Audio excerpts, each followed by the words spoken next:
problem is a foot above me and a foot over. I would have to like gone like that to grab it. $25. No, I was gonna whisper to you. I was like, I'll give you like 12 or $49. I was actually out. We started texting. I was gonna say. She should get that too. She wouldn't do it either. I should have just done it. Bullshit. It would have been a hand Brady joke. would have been that $50. On our cash though, $25 for 2 seconds of work. It's an article bad taking the 20 minute rule. That'd be a good rule. Okay, check. Did I say those? If we do it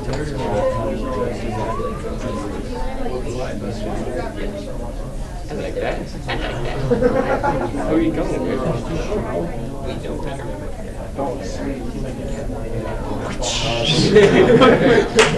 Who are you going with? Look up. No one talking. Phones away. Test on Wednesday. Phones away. I could have built myself a Gentype phone question coupon. Oh, no, that. No. Oh, yeah, I gotta come up with that still. I just remember that. Yeah. Gotta have the coupons that are like, unless you're in this coupon, no helping. That seemed fair. Yeah. Well, we're right here. Why should you help us? Makes sense, right? You want to bring a question with them to class, please. Okay, so 9.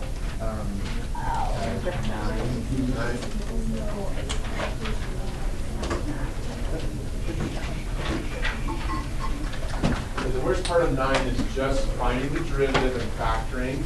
So I did this last period, so we get a little bit of an advantage this period in that we can just look at the steps and see if you can find your mistake or find your question. Okay, I told last period that I don't do things randomly. Like I struggle to ever do anything randomly. So all of these questions were chosen for very specific reasons to help you with the actual test. Please remember, no questions on test day. Just show up, sit down, and start working on the test. I chose this problem because it illustrates several things you have to remember. They're not things you have to remember in one problem. They're things you have to remember in lots of different problems. For example, you will be expected to know how to do the product rule. This problem gives you some practice with that. You'll have to know how to factor. This problem gives you practice with factoring. You have to remember how to factor quadratics. Oh, this problem does that. This problem also has a negative in the quadratic that needs to be factored out first. And then it also reminds you how to do a sign chart. The problem reminds you that e to any exponent is always positive, regardless of the exponent. This problem is like a really good problem to make sense of every concept. You'll need to know those concepts on lots of different problems. Give you a chance to look at that, ask questions if you need to.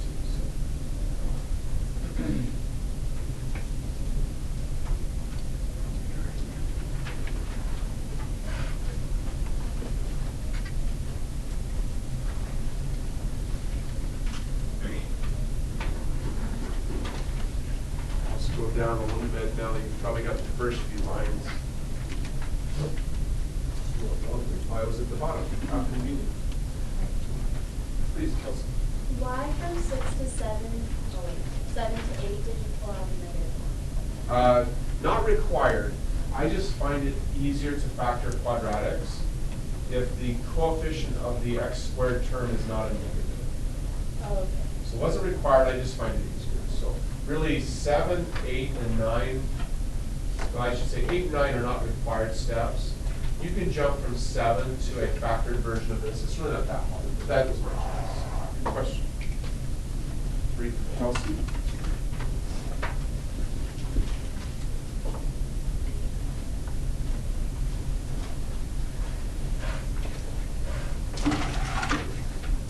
Please, Can you explain why -1 E negative X is always negative.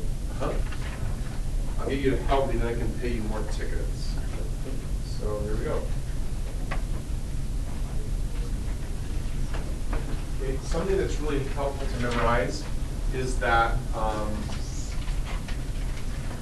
really helpful to memorize that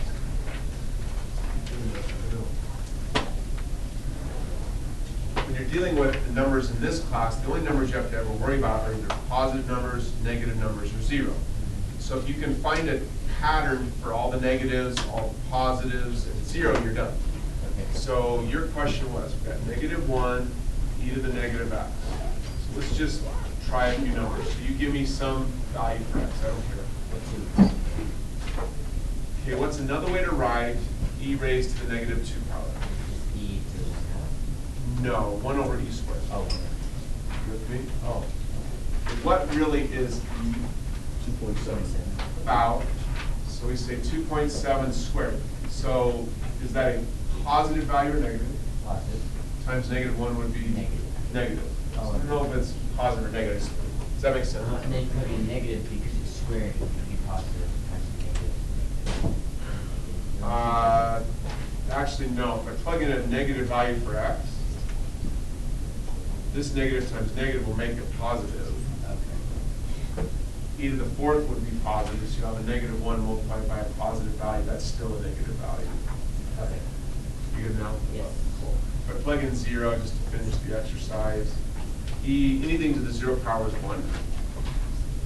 That's why I can say with confidence that e to anything, that this is always negative. Please. About like 3. 3? Like in like positive, well, negative. So if I say -1 e to the, so what do you want x to be? 3. So you get -1 e to the -3. What's another way, Derek, to write e to the -3? 1 over e to the 3rd. Close. Yeah, that's right. And e being about 2.7. Positive. Okay. Does that answer your question? Good. Anyone else? Back to the other part.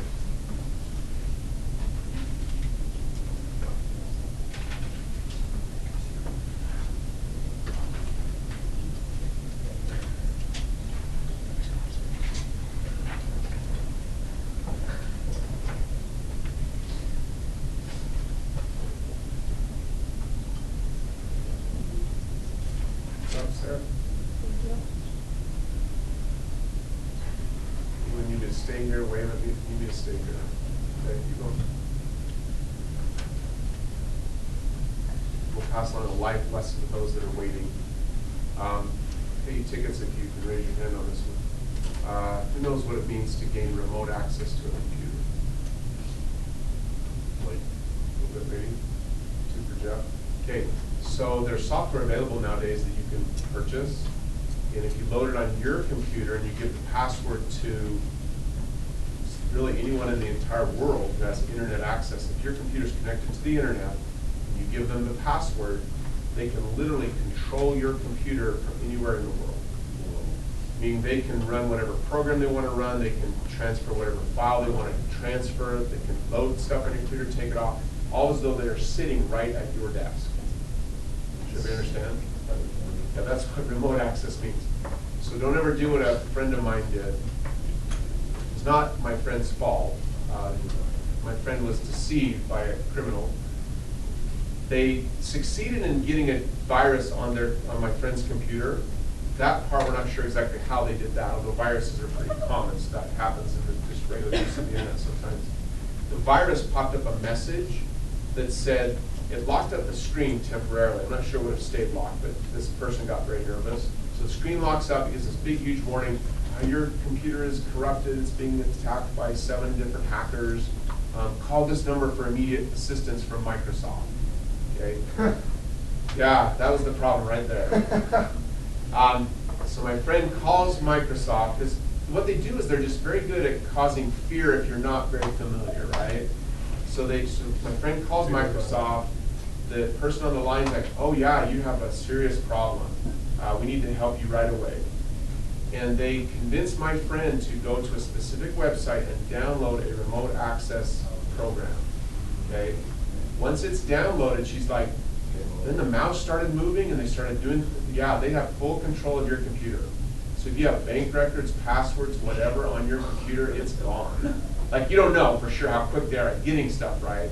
Like, she figured out pretty quickly that, oh, this just doesn't seem right. She hung up and turned off the computer, you know, but how much damage is done is very uncertain. Because when they have full control, they have full control.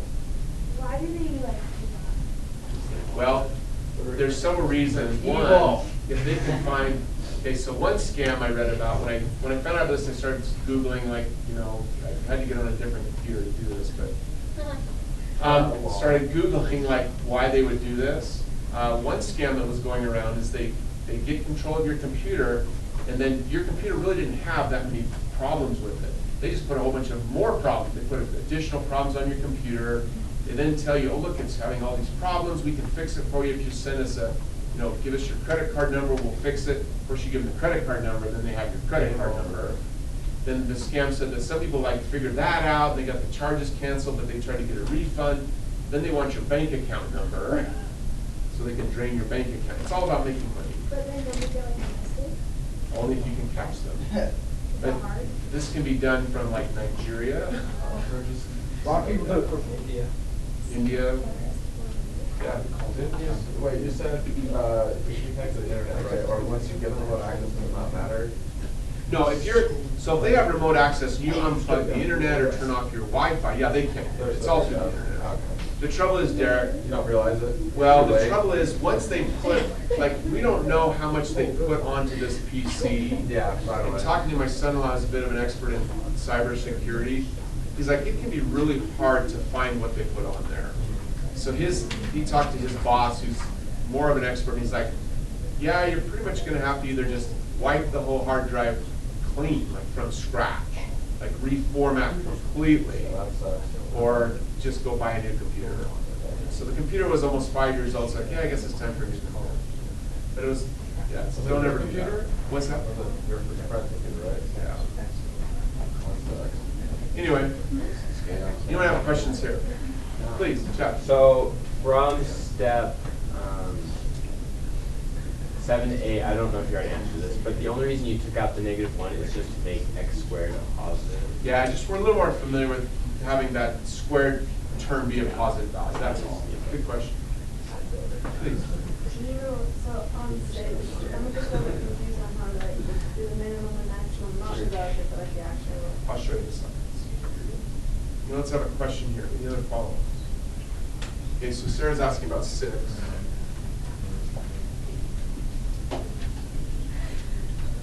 Here's 6, Sarah. The first thing I would do is I would memorize that if you don't have a graph, you need a sign chart. But then you've got to figure out a sign chart of what. Danica's chart helps with that. So I drew Danica's chart and I reminded myself that if I want to find where F is lowest, I've got to figure out when F is going down. Okay, I would like to see F going down. If I can see F going down, I should be able to figure out when F hits its lowest spot. So I need a sign chart of F prime. Are you comfortable with that? Chat, please. Well, you want to find where it's going down and then it starts going up, Absolutely. is that right? Yep. I'm looking for F is going down and then switches to going up. So I take a derivative of F prime. This problem was specifically chosen for the practice test for several reasons also. One being you are going to have to take the derivative of the ln, I think 3 times on this test. So this gives you some practice in doing that. You're going to encounter things that involve ln that you have to make a sign chart of. So here I am making a sign chart of F prime. And I remember that the ln of 1 over e happens to be -1. -1 plus 1 would be 0. Yeah. So here's what you need to have memorized. Here's what you have to have memorized for Wednesday. These 2 rules, and then this rule is being applied 5 different ways here. Is A just the exponent? A is simply whatever the exponent is. I don't think it happens on this test, Derek, but it will in the future. You could also encounter things like this. I'll have you help me. natural log of e raised to, let's make it kind of weird, x squared plus 2x minus 7. Derek, it's not hard. What's that equal to? The natural log of e to any exponent is just the exponent. Oh, yeah. Okay. So what's it equal to? X squared plus 3 minus 7. Yeah. That makes sense. Yeah. Please. So on natural log e to the 0, how does that work? So the natural log of e to any exponent is just the exponent. Yeah. So cover this up for a second. But I thought it would just be different because it was like the 0, any exponent, or any number raised to the 0 power is just 1. No, you're answering the question correctly. Just stay with me for a second, Landon. Okay. So ignore this for a second. So the natural log of e to the 0 would be 0. 0. You with me? Yeah. Good. But any number to 0 other than 0 itself is equal to 1. Yeah. So the natural log of e to the 0 is definitely 0 by this rule. But e to the 0 is the same thing as 1. So the natural log of 1 is also 0. That's all. Does that answer your question? Yeah. Good. Okay. Will you go back to like Huh? 6? So what I did here, Oakley, let me ask you the question. Okay. First step in making the sign chart for this f prime value is I've got to figure out the value of x, which causes this to equal 0. Okay. So something plus 1 must be 0. What's the something? -1. Negative 1. So some value of x causes ln of that value to be negative 1. What value of x is that? That's 1 over e. Because the natural log of e to any exponent is That exponent. that exponent. So what's another way to write e to the negative 1? 1 over e. 1 over e. Does that answer your question? Yes. So Well, how do you get it please. to negative, so if the answer is negative 1 over e, how does it turn to negative? I got it. So we're not quite there yet, but a really good question, Kelsey. So I found that when x is 1 over e, the natural log of 1 over e is negative 1 plus 1 is 0. You with me? Good. I had to test a value less than 1 over e, so I chose 1 over e squared. Natural log of that is negative 2 plus 1 is negative. I had to choose a value larger, so that's e. So are you good with the sign chart? Yeah. Good. Are you good that we've drawn a picture of f? Are you content that the lowest spot on f must occur at an x value of 1 over e? But I thought that was like the answers. Gotcha. You're doing just great. Does anyone have a question to that? So you just find out because it's negative, that means it's decreasing, and positive, f is increasing. There's no swearing, please. Oh. So because f prime is negative, And then. f is decreasing. Because f prime is positive, f is increasing. Therefore, I know that the lowest spot on f, like Kelsey said, is at an x coordinate of 1 over e. The keyword, Kelsey, is value. Okay. When they say what is the lowest value or minimum value of f, that means y, the y coordinate. So when you look at any graph, like if you think of a graph in any other textbook or any book, the values of the graph are really the y coordinates. Like a common graph that you see in books are things like temperature on different days of a month.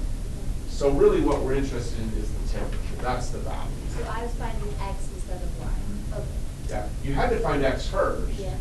Because once I have the x coordinate where the minimum occurs, all I have to do is say, this is a picture of f. So if I use the equation for f, I can find the y value at that spot. Does that answer your question? Yeah. Great question.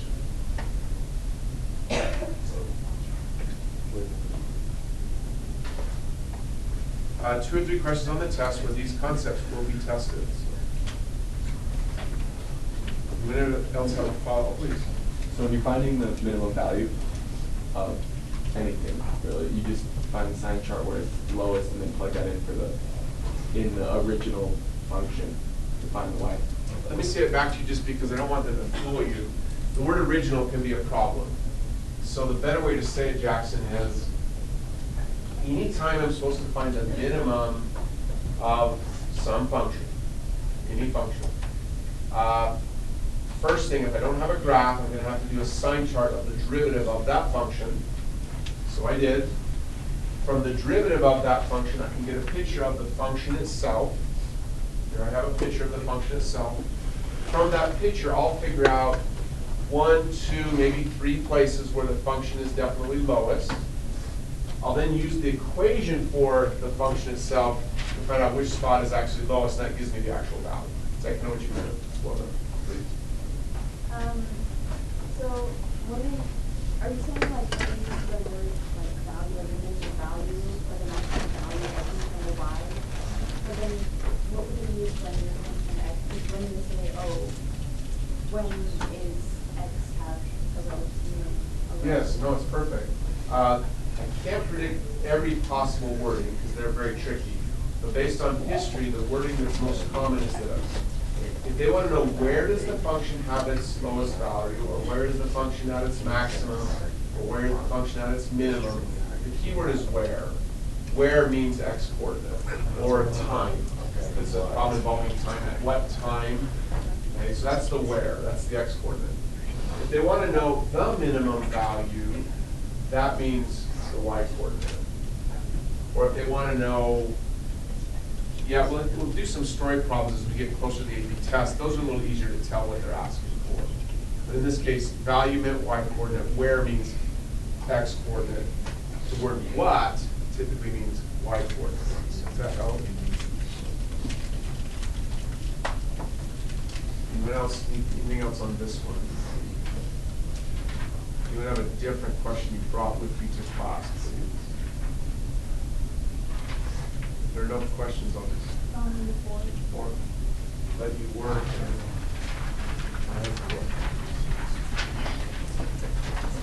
Yeah, this is here. Okay, everybody, eyes up here, everybody, eyes up here. In my opinion, 4 is the most difficult question that has been asked today. Just my opinion, it's the one where people have the most trouble typically over the years. I put it on the practice test because I'm prepping you for there's at least 1, maybe 2 test questions where you actually have to find A and B or find K. Please remember the flashcard I gave you in Unit 1. If you're asked to find A or B or K or some constant, don't try to find them directly. Do something else first, and then the problem becomes easier. So the first thing I did is it said, you have a function. I saw A and B, but I don't let that bother me. They're just numbers. Okay? They're just numbers that are hidden. We don't know what they are yet. The function has a point of inflection. What's the value of B? So I didn't worry about finding B at all. I remembered a flashcard I gave you last time that says, if a function has an inflection point, flip the card over, then the derivative of that function will equal 0 at the point of inflection. Did I give that to you last time? Yeah. Yes, no? Yes. Now it's needed. Okay. You'll need it for the test. If a function, and when I say function, it can be anything. So that's why I don't use the word f, because it could be f prime. Just when a function has a point of inflection, that's one side of the card. If a function has a point of inflection, and you flip the card over, then the second derivative, I think I said it wrong the first time, sorry. The second derivative of that function will equal 0 at the point of inflection. So one more time, if a function has a point of inflection, flip the card over, then the second derivative of that function will equal 0 at the point of inflection. Wait. And then you need me to say it again? Now, No worries, many times as you want. If a function has a point of inflection, flip the card over, then the second derivative of that function will equal 0 at that point. Why is that? Wouldn't f prime be 0? No, point of inflection on f. Oh, inflection. Yeah, you're thinking critical point, or, you know. So that's why, Chad, right here, I drew just a little portion of Danica's chart that illustrates that idea. Anyone else need it to say it again? Okay, last thing you should write on the card is, in parentheses, put the opposite is not true. The opposite is not true. Just because the second derivative of a function equals 0, that does not guarantee that the function will have a point of inflection. So you can say it one way but not the other. So it's one of those cards that doesn't work both ways, just one way.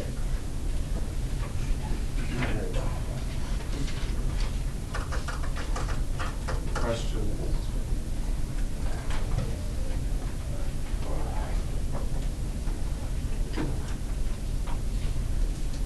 So what I did is I first just took two derivatives.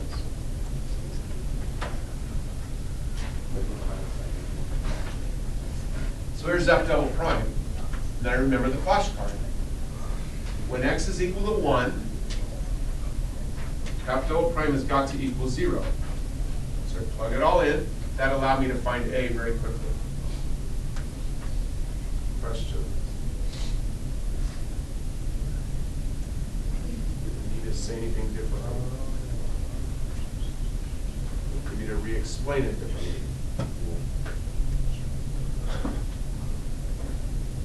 Wait, can you do that one more time? No worries. So, my logic was this. Because they told me that the function has a point of inflection at 1, -6, I remembered that that means the second derivative is going to equal 0 at x equal 1. So I find the second derivative, I plug in x equal 1, and I set it equal to 0. Well, where did the, oh, that's what you do, yeah. You good? Yeah, I'm great. Doing great. Okay, once I have A, I've got to figure out a way to find B. That was actually more difficult. But I remembered that, okay, why do we have an equation for a function? Why do they say if the graph is this equation? Somebody hand, what does it mean? Like, what's the purpose? To like help you compute all the values. Nice. So since they gave me a point on the function itself, I can use both the x and the y, plug them into the original, into this function. So here I am plugging y in for y, x for x. I plugged in the a value of -3. In fact, I should write down the function itself to make it easier to see what I did. That allowed me to solve for B.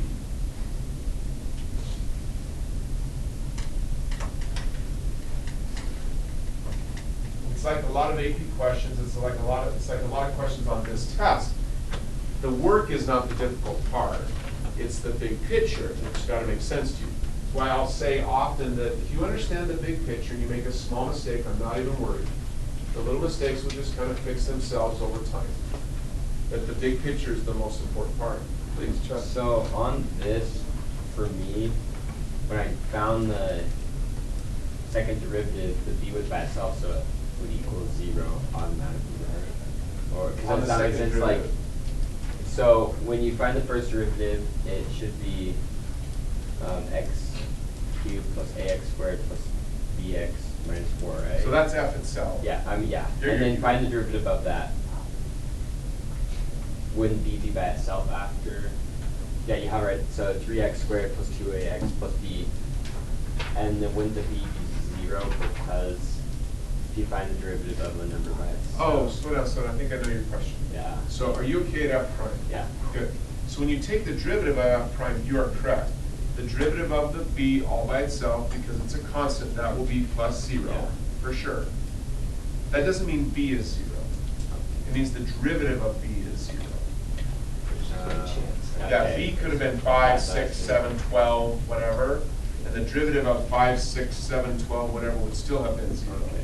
Is that your question? Yes, that's Good. Derek? Okay, so, is there ever, this might not be possible, is there a chance where like, it'll give you a problem like this, and it won't tell you it won't tell you there's a point of inflection on, but says if there's a point of inflection, what is B or something, or is that not possible because there's not enough information or something? Oh, I got you. I think I know your question. Like if they don't have the 1, -6, you have to find out like a sign chart, or is there just not enough? Gotcha. Basically, what we have here is what I refer to as kind of a puzzle question. Yeah. And they have to design puzzle questions very carefully to make sure they give you enough information to actually solve the puzzle. So if it didn't give you a point of inflection, there wouldn't be enough information to solve. Okay. Yeah, if they had said a graph has a point of inflection at some value, find B, you can't do that. Okay. Number 12 is kind of similar to This one, we'll go there in a second. Oh, Wait, so going from F to F prime, so A is like the numeral value, that's why you don't. yeah, so basically, if this had been 5x squared, what would have been the derivative of 5x squared? An x, right? That's all I'm doing. I'm just saying, I don't know what a is yet, but I'm gonna take 2 times whatever it happens to be. But if it was ax to the third Yeah. power, then would it be This way is possible. a non-degree a? That makes sense? Good. Anybody else have a question here? Someone else asked about 12, I forget who it was. Yeah, 12? You're just talking about f of the prime for the f.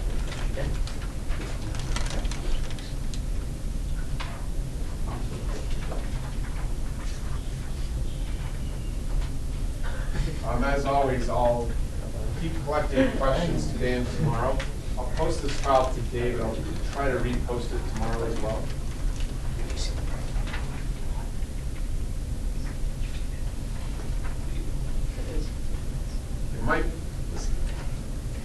My printer is not very good. Hopefully yours should be better.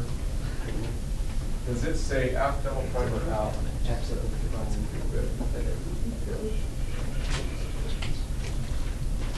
Yeah, this is a good illustration of why I said on the card to put the word the opposite is not true. Because they're telling you that F double prime is equal to x, x plus 1, x minus 2 squared. This is inflection point, so I remember to just chart at least the portion I need.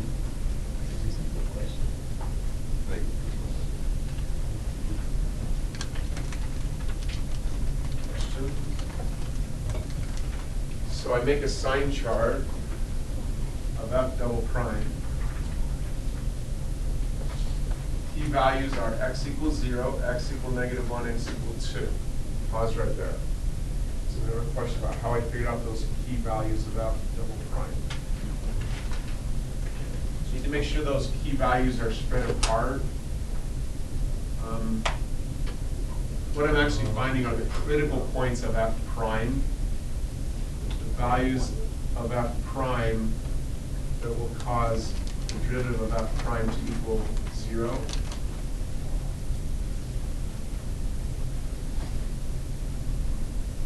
Careful with sign charts. Don't always assume that sign charts go negative, positive. They don't.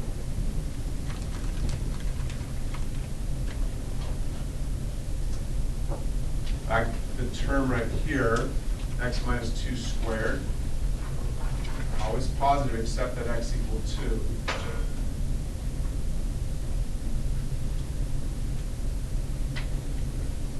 Questions? Jeff? So why, just wondering, like, why is that value not x minus 2 twice? If that Well, you makes can do it either way. sense? But Either then way. wouldn't that make it so that it is negative at certain points? Let's try it here. Hold on a second. Good question. Thanks, bro.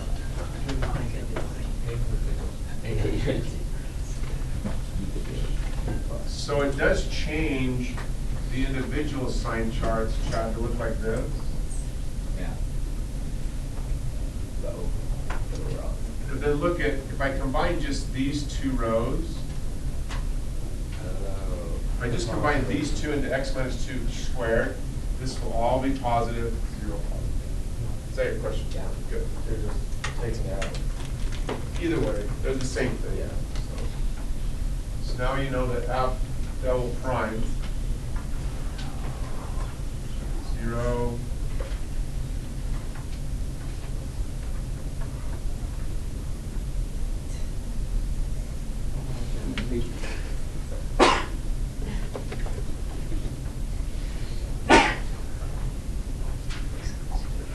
right down here, F has inflection point.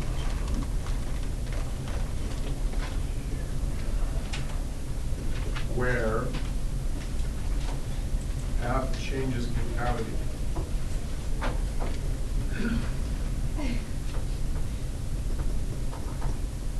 Or where F double prime changes sign.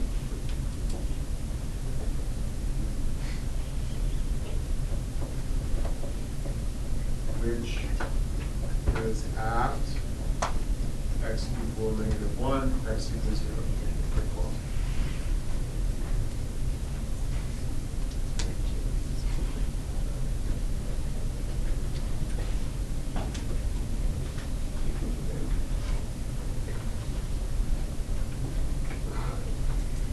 Please. So I think I'm just confused on when f double prime equals 0, that's not talking about inflection point, is that? Yeah, it's the flashcard I gave you. So the flashcard I gave you said, if a function has an inflection point, meaning you are told, somebody tells you that the function has an inflection point, or there's some other evidence that it does. If a function has an inflection point, then for sure the second derivative will equal 0 at that point. However, the opposite is not true. Just because the second derivative is equal to 0, like right here, doesn't guarantee that the function itself actually has an inflection point. Okay. And here's why. You tell me. So these are different values of x, right? It's as though you're kind of looking at a graph. So when x is down here in negative values, less than -1, what's the concavity of f? Is concave of Good. Between x equal -1 and x equals 0, what will be the concavity of f? concave. Then from 0 onward, what's the concavity of f? Pretty good. Yeah, the concavity of f only changed here. Okay. Is that your question? Yeah, so that's what you're saying in between. Huh? Yes. Okay. You notice how it's follow up here. 28.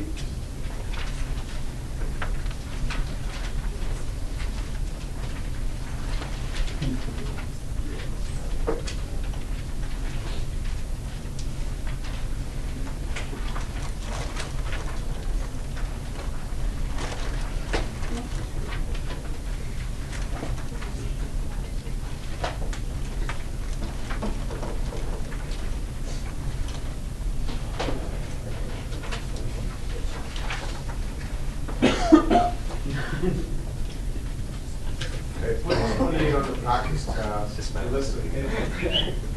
Listen up. Okay, listen up. Okay, put 28 on the practice test for a very specific reason. On the real test, you're going to encounter problems that will make you uncomfortable. They make you uncomfortable because they're different. And I'm trying to help you learn that as long as you know all the rules, the difference is no big deal. You just keep working rule after rule after rule, and eventually you're like, hey, I found the answer. That's how it will feel. It's like they'll go, this problem feels kind of uncomfortable because it's different, but I'm following the rules. So there's nothing to worry about. You just keep following the rules and everything will turn out. Okay, they give me this function, give some points. Here's another example why I gave this to you. You have to read problems very, very slowly. It says f of 2 is equal to 3. F prime of 2 is equal to -5. G is this kind of weird formula. Okay, here's the key part. Which of the following is an equation of the line tangent? Okay, that phrase happens all the time on the AP test. Equation of the line tangent. Which of the following is an equation of the line tangent? Then it says to the graph of G, not F. So there are two functions being described here. One function is f, and all I know about f is that there's a point on f at over 2 and up 3. So this is on f, and I know that the slope of f at that point is -5. So there's some slope right here. That slope is equal to -5. Because that slope is f prime of 2.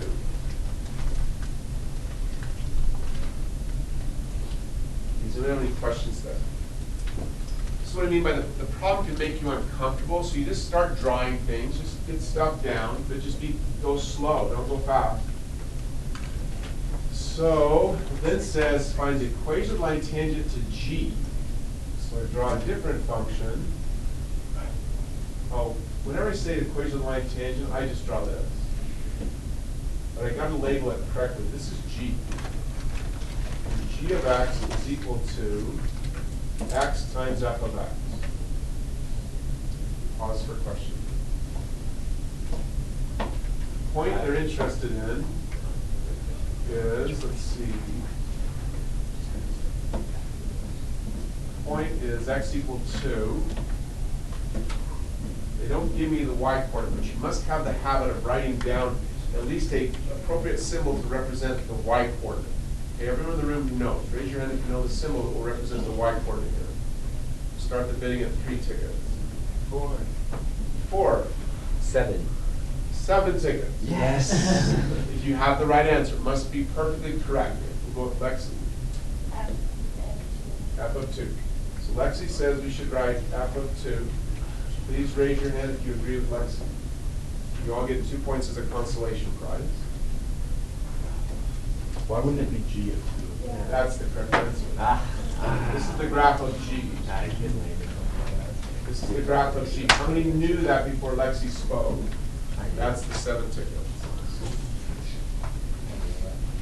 It's the graph of G. Questions? Pretty good sport, Lexi. So, we need to find the equation of the line tangent there.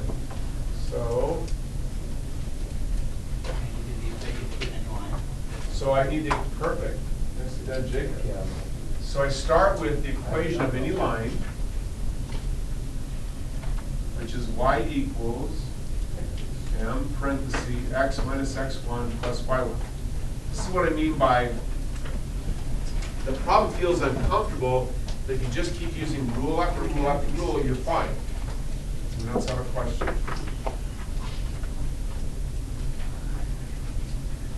Oh. So let's see. I'll do the whole class.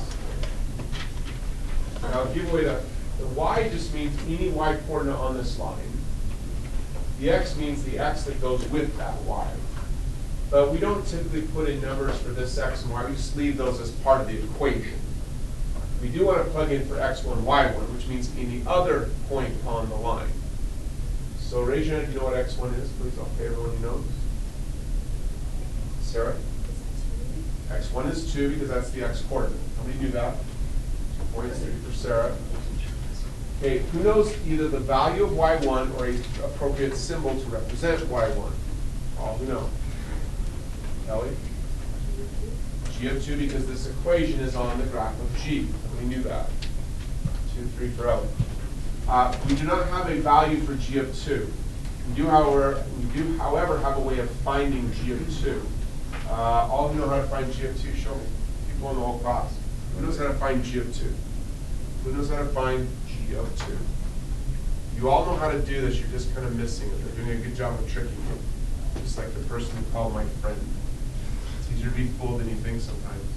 Let's go ahead. Just plug in 2 from the G of X equation. Nice. They gave us an equation for this curve. The purpose of that equation, as we've said many times, is to find every point on that curve. So over here we write G of x is equal to x times f of x. So G of 2 is equal to 2 multiplied by f of 2. Therefore, G of 2 is equal to 2 multiplied by, they told us that f of 2 was 3. You can figure out that G of 2 is 6.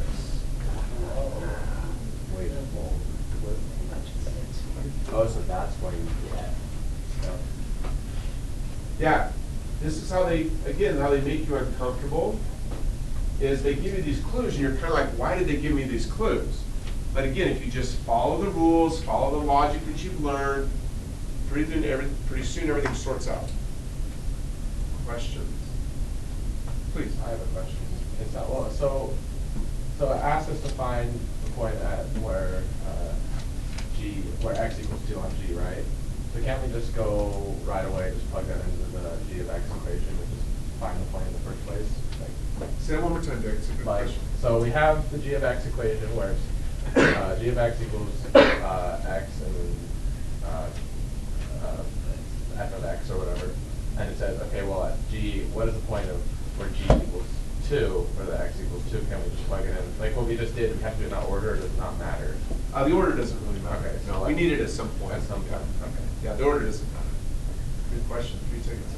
Really, is G the derivative of F? No, it never says that. It just says that there's 2 functions, f and g, and they're only related because the formula for g requires f.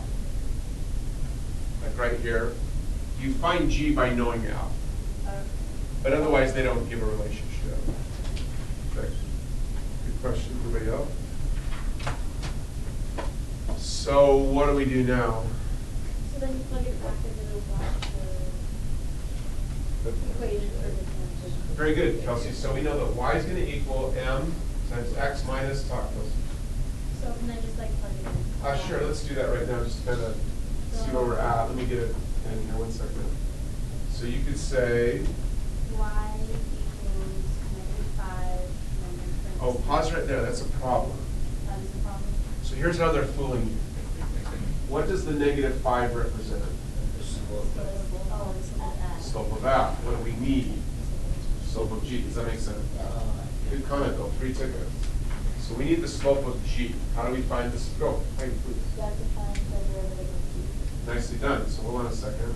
So let's fix this. So we need to find the derivative of g. So Heidi, Yeah. in general, again, what I'm trying to get you to do is get used to the fact that even if the problem feels different, confusing, whatever, if you always use rules, you're in good shape.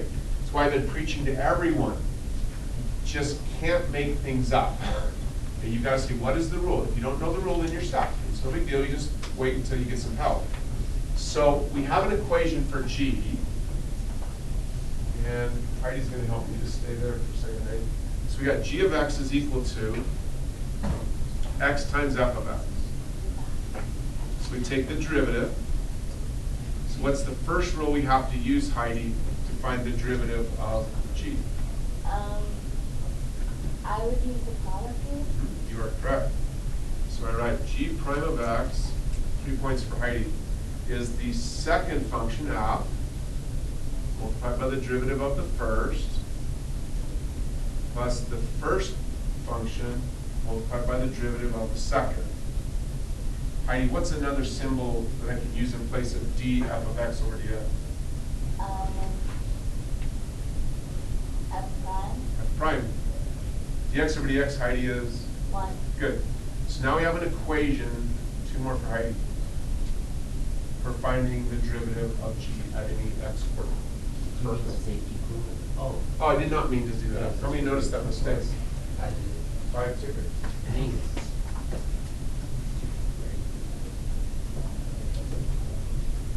Thank you. Well done. So now what? Somebody else?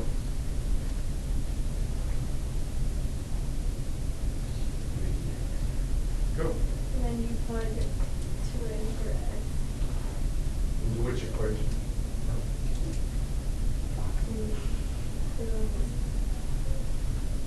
Okay, which equation do I plug?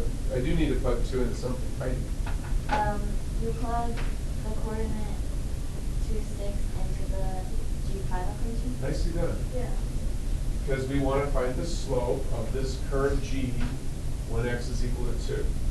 So we say g prime of 2 is going to equal f of 2 plus a 2 multiplied by f prime of 2. Hey, that's why they told me f prime of 2.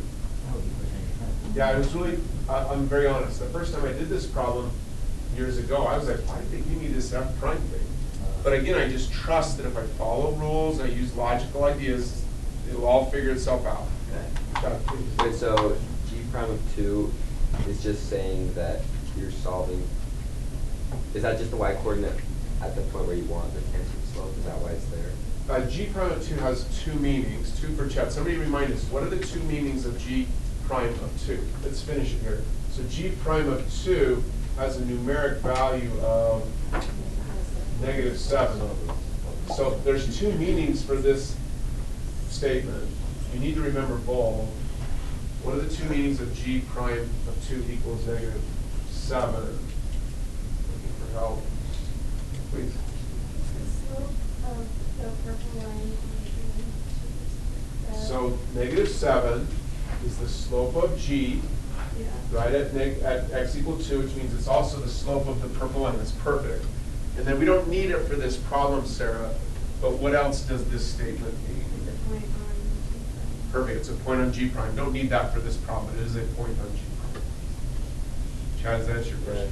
Good. Hey, This doesn't have anything to do, well, you're fine.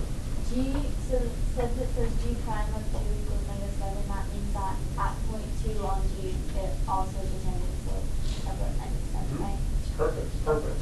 No, perfect, Heidi. That's where it all fits together. Here's G, right? Heidi, if you wanted to find the slope of the G here or here or here, we still use the G prime equation, just different x coordinates. Perfect. No. So now we can finish the problem by saying equation of the line tangent is y equals -7, parenthesis, x subtract the x coordinate plus the y coordinate. Check. I don't know how to word this question either, but No so worries. the point is 2 comma G of 2, right? On G, yes. Yeah, on G. So is the 2 in the G prime 2 different from the 2 on the other side of the equation? Is that No, that's an outstanding question. so? Like, let's say, actually, I kind of thought like if it was G of 3, let's say, just to change it up, would the G of 2 on the left side still be G of 3? Or I don't know how to. Let me say something back to you and see if this helps. In any single math problem, if they give you the symbol x or the symbol y, the x and the y never change meaning. Like as you talk about f or g or whatever, it's always the exact same thing. So for example, if I draw a picture, so just stay with me for a second. So here's f. And we know that there's a point at 2, 3. Correct? Yeah. Okay. The g function has to be lined up perfectly in terms of the x coordinates, because every x on G is exactly the same x as it is on F.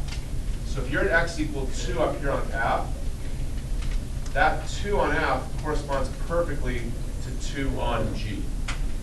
That's why, I mean, because when they say x is 2, it means on F, on G. It also means on F prime. Yeah. So if you were to draw a picture of F prime in this little sequence, x equal 2 on F prime is still the same x coordinate. They're all lined up. I'm not sure if that's your question. I think so.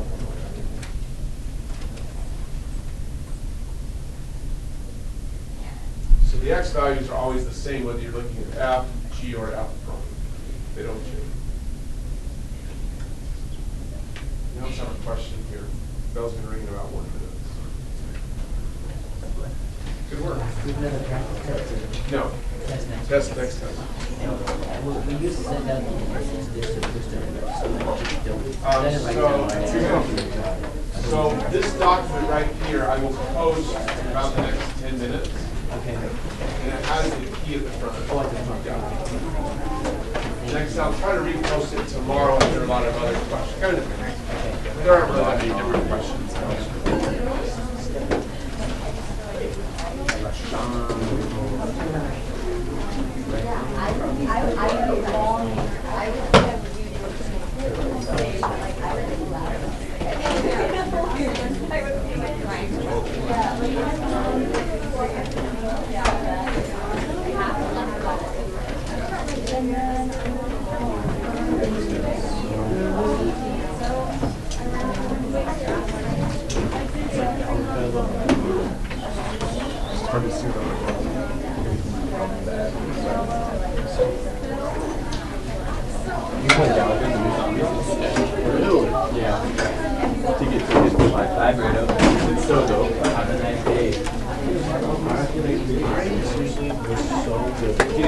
See you at a game? No, I that was say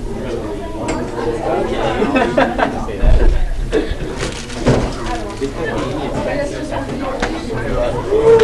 There we go. What's up, folks? John Butch. How are you, Brady?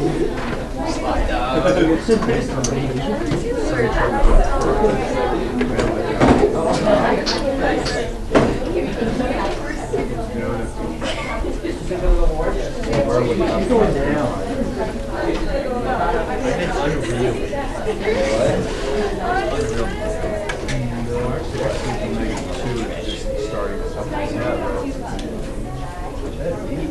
See, my hair is really bad.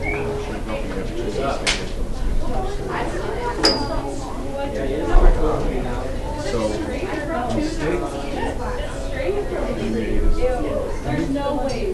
You went and found out prime I is straight negative just two. 5 minutes. We're not interested in that prime of I negative just two. not gonna. Yeah, why, what is that prime of negative two telling you? When the following students please come to the main office, McKinley Gardner, Breon Allen, Eden Collins, Wyatt Frampton, Okay, so here's Iris a picture of that. Halstead, Luke We're trying to find the highest Adcock, point of that. Judith If we go Evans, find Trin out Brewer, prime of and negative two, Rachel it's Larson. 24. Please come to the main office. We just finished talking about it. What have we found out about the ground of that?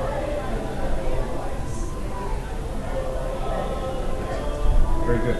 So we know this slope right here is 24. And you figured out that this slope over here is also 24. That doesn't tell you that the point is highest.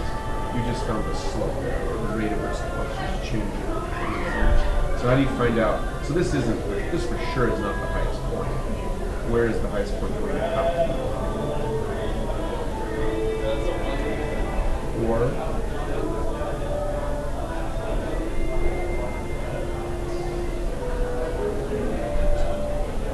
no, so here's negative 2. That's certainly not the highest because at negative 2 the function starts going up. Yeah, what point is this?